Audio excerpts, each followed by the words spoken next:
Hi, I'm Scott Rigby from Adobe, and today we're talking about the future of work. I'm lucky enough to be joined here by Shiao-Yin Kuik, who is from the Thought Collective. Welcome. Hello. So you've talked a lot at length about sort of the dilemma between passion and pragmatism. With the automation of work and the future of work, how do you see that that's going to allow us to develop and chase more of our passion? I'd first like to work with what's the definition of passion. Sure. I think too many people have a surface understanding of it, as in, let's chase the thing that we love, which is what passion's about. But if you look at the word passion in its original form, it actually means suffering. Right. So when I ask you to chase your passion, I am asking you to chase your suffering. That means chase what are you willing to suffer for. And I think if we look at work from that perspective, it means what is the way that you see the world should be like that, the world currently is like that, and this is the gap that I'm willing to step in and suffer for. Right. And if that's what you do, then you find actually the most interesting job opportunities in that tension.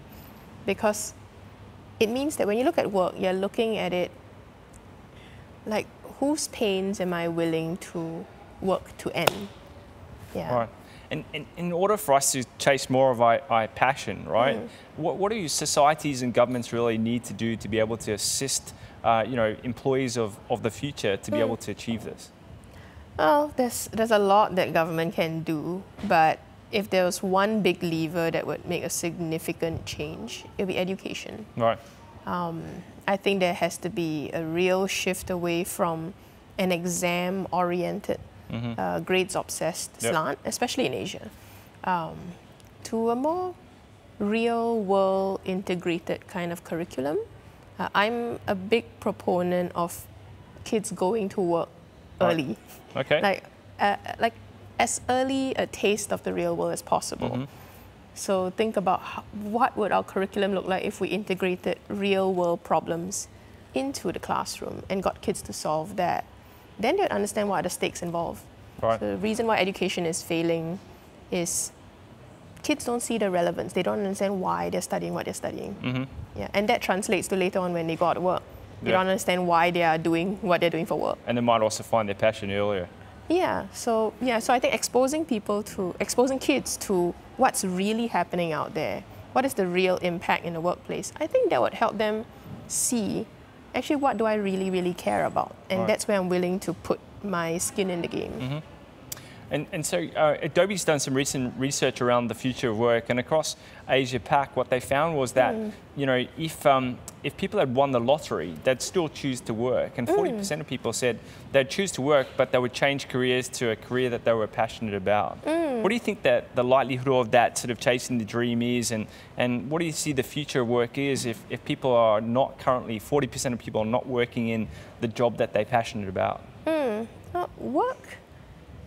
I think work gets a bad rep. Right? I think work is a very ennobling thing, but only if it comes in alignment with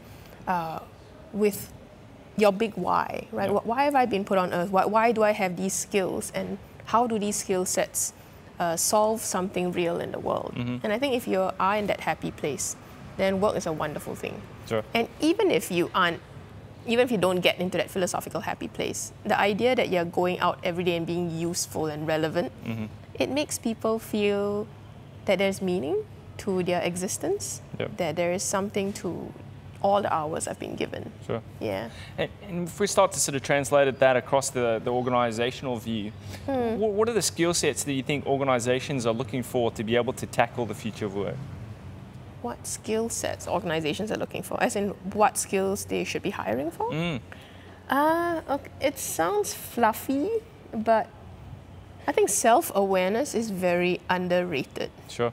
Yeah, so if you can enter the workforce able to articulate what you stand for, what you are good at, what you are not so good at, what you're willing to learn, I think that alone makes you stand out from quite a lot of employees out there. Sure. So self-awareness is one. I think the willingness to keep learning, because organizations themselves they don't know what problem's going to emerge next, and the last thing an organization needs is people who are sort of like keep looking up the hierarchy for someone to take responsibility. Also quite rigid in their thinking, not flexible. Yeah, so if an employee comes in with a strong sense of their own agency and the willingness to take responsibility to do whatever it takes to solve a problem, that's outstanding. Sure. And from a kid's perspective, if they're in schools at the moment, you know, you kind of talked about some of the skills that are required, but if you had to sort of give them guidance on where they should be focusing for the future work, what guidance would you give them? Oh, tell them to, you know, make the most out of school. Actually, I would advise this to parents as well. Right? Sure. That, you know, it's one thing to sit there and wish the education system was different, but systems take a long time to change. Yep. So my advice is make the best of whatever goodness there is in the education system already, and there is a lot of good. Yeah. But go out and create your own shadow education system, which is like after school, go and work, or after school, volunteer somewhere, intern somewhere, go to the library, read up, but basically skill yourself and get into that habit really early and keep exposing yourself to the diversity of stuff that's out there in the world. Because the more pain points you're aware of in the world, and the more aware you are of what are your passion points, then that perfect convergence of pain point in the market and your passion, and that is all of the career opportunity out there for you. Okay. APAC's quite a geographically diverse and culturally diverse region. How do you see the future of work for this region versus, say, Europe or North America? Oh, well, that's hard. No, that's We hard already to asked answer. tough questions here.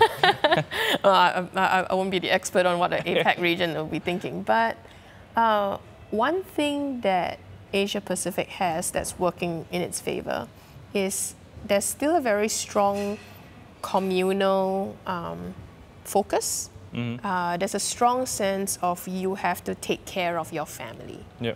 So the future of work, I imagine, would carry a lot of disruptions, possible job losses and all that. And governments and systems may not be totally prepared to take the hit yet. So you still have that safety net of family, right, which is really keeping it there. So we have less of a I got to solve it by myself kind of thing. Yeah, it's more of let's lean on my whole of More of community. a community aspect. Yeah, so that's helpful. Yeah. When you think about your vision of the future of work, what do you see are the biggest risks in being able to attain that?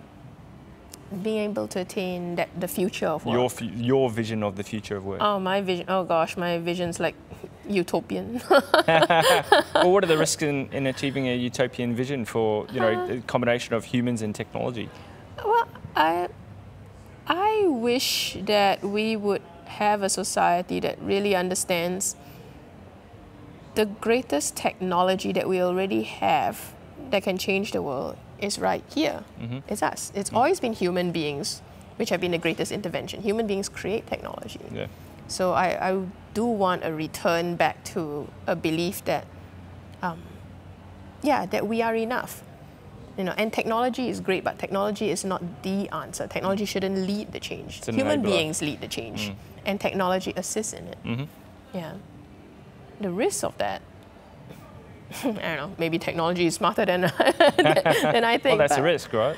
I suppose that is a risk, but I think it's a risk I'm willing to take. Okay. Yeah. All right. Yeah. Well, Shiao-Yin, thank you very much for sharing your thoughts with us today. Thank you.